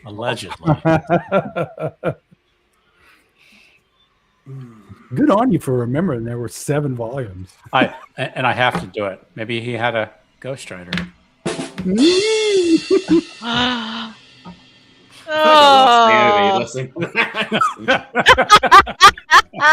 Everybody has it. The handler needs to do a sanity roll now. Yeah. I couldn't resist. I'm sorry. Yeah, I need y'all to know everything on this Mirio board and everything from the first season. I have just been religiously looking over with every interaction going, one of you is going to connect somewhere. I know it. Any files or anything on the desk? Anything that... No, but there are filing cabinets that you could try to break into that Yeah. probably have his Why not? records. Yeah. Yeah. You're going to just like kind of strength pop open one of them? No, I don't Noisy. think that's going to work. Maybe come back once you've found a letter opener or paperclip Yeah. or something like that. Yeah. But yeah, they're locked. Okay. He appears to be at least a reasonably competent doctor. Okay. Let's see. What else might you notice offhand? Is there a coffee cup or anything in there? The fucking coffee. Oh, yeah. He's got a mug on his desk, world's best doctor. No. Let's see. I was going to do something really gross into the coffee cup. Well, that would really make an improvement, I suppose. Well, Is there a phone? Their phone. Yeah, there's a phone. Just for giggles. Pick it up. Press 9. Press 9. You hear static. Okay. Do you wish to listen to the static for a while? No, I was trying to figure out how to get an outside line. It's, Yeah, just press 9 doesn't seem to do it. it's just 911. Yeah, no, it just goes click. All right, put it down. Okay. PC on the desk or You what now? a computer? Oh, A PC? Yeah. that's like, which one of the player characters do you expect Oh, I'm to be sorry. on the desk? I didn't think of that. Sorry. Yeah, what is 2008? Sure. Yeah. There's a little laptop on. Well, not little. It's probably a big ass laptop. Yeah. Not little like they are these days, but little for the time.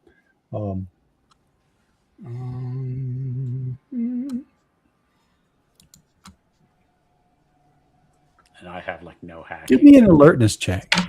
Awareness? Okay. I know you guys need me. Success.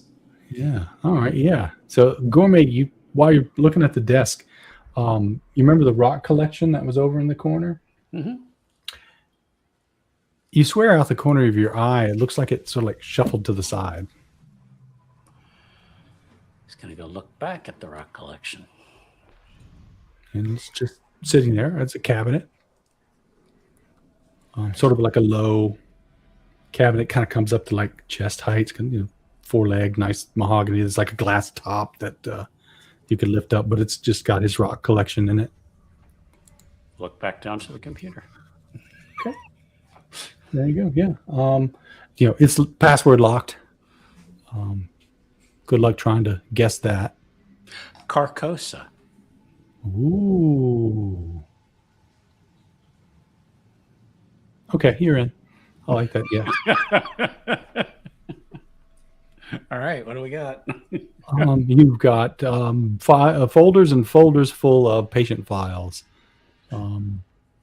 You've got, email. So you have to that's password locked too when it pops up. There are a few encrypted folders that you can't get into. But mostly, yeah, it's just patient files. You'll show it to Gaucher. Who do you want to look for? Should we see if we're in here? Do we want Let's to know? focus. Mm-hmm. If King Baal has the ability to perhaps send us back, knowing something of his file could help us. Yeah, I heard Timothy or Timmy or something like that. Mm-hmm. Yeah. Can you take a few minutes to figure out how to spell bile, and get it in? It's Bael, Timothy Bael. What do you want to know about old Timmy?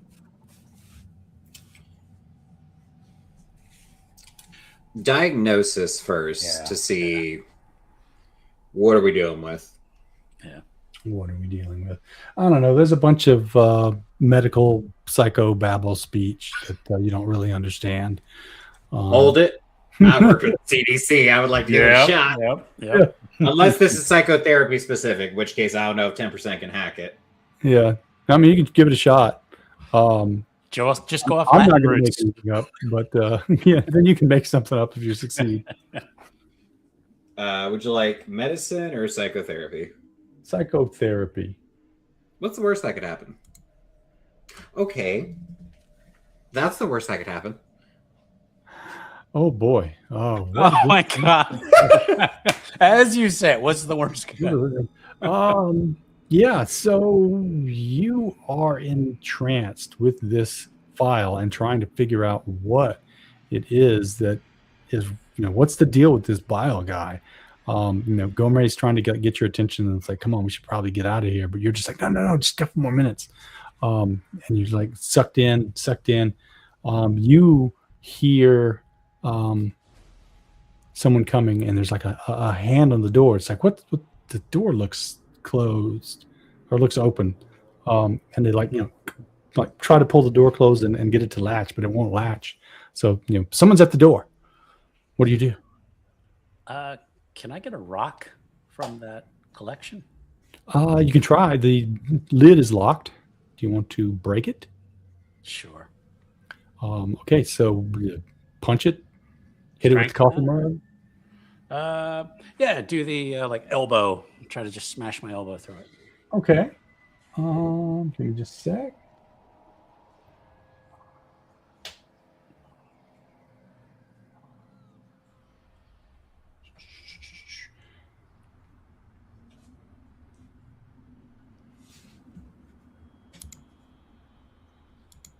Okay, yeah. So you give the elbow, the glass shatters, and when it does, you hear like a kind of a high-pitched whine, as though you just punched a dog.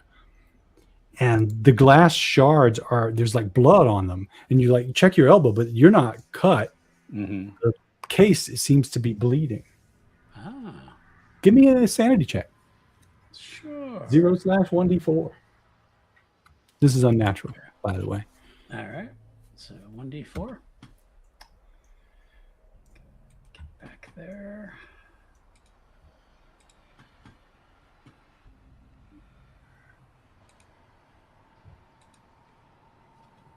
One. Okay. Okay, and you swear that the thing kind of like it's like a partial step shuffles away from you, and you can definitely hear it whining as though, like a little puppy. Well, that's odd. He is reaching in to grab a rock and grab a rock for Gaucher.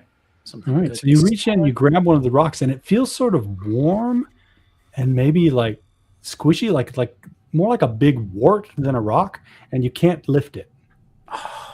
You tug harder. Yeah. All right, give me a strength check at plus 20.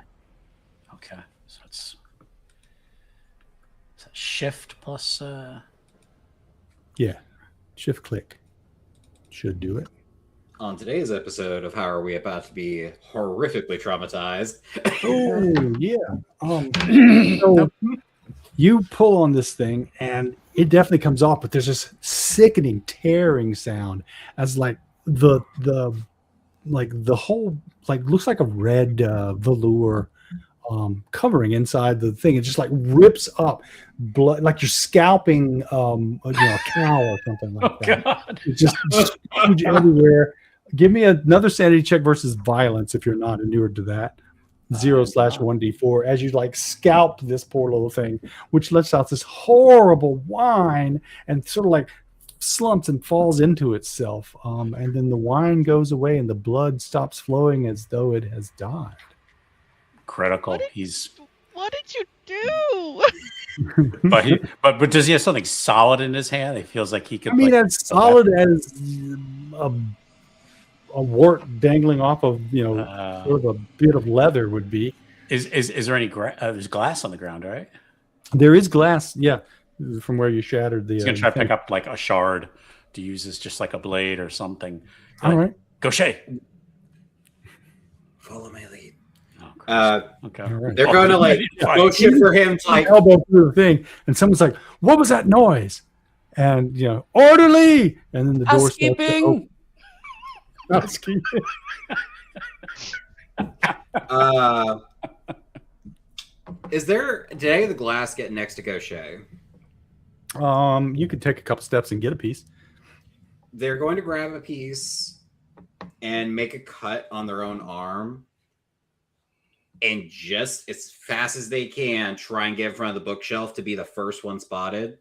It is time to be the utmost bullshitter and see if they can buy enough attention to get in front of the bookcase. I will remind you, there's a door. There is a door. I would like to ask a question that's going to seem very strange until I explain why.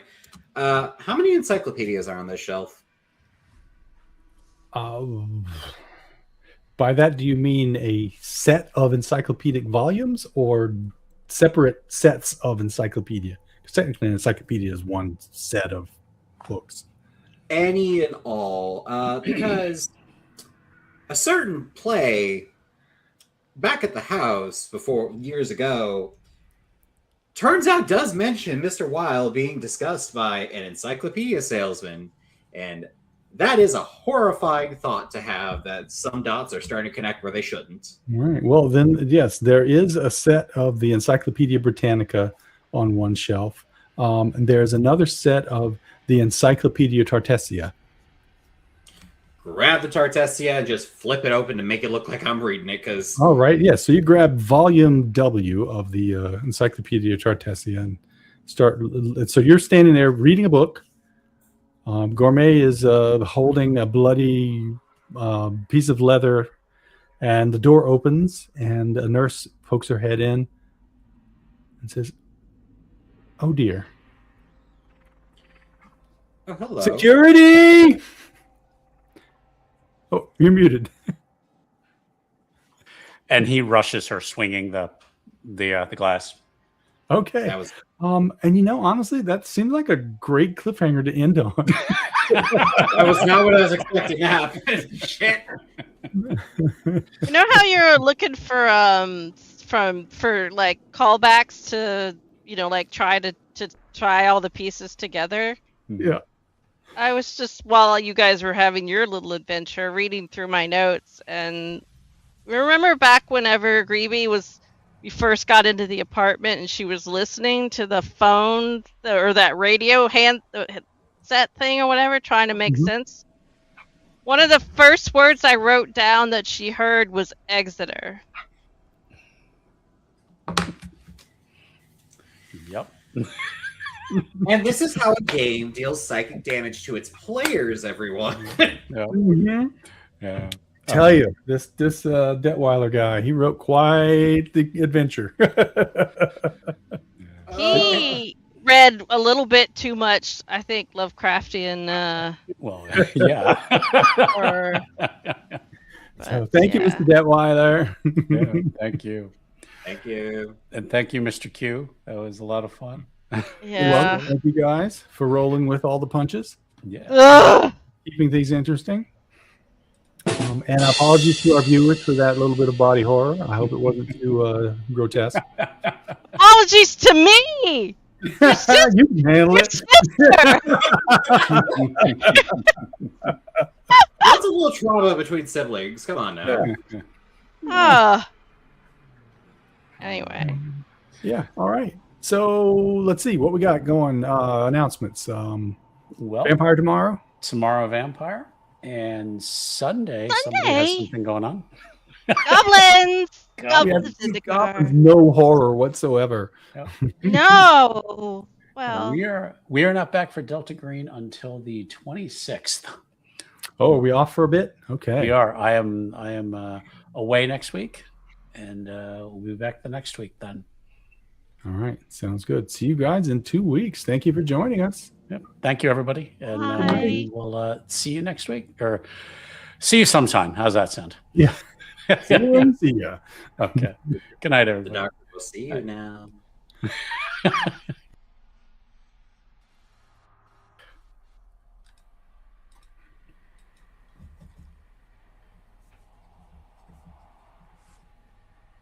It took a while, but Gourmet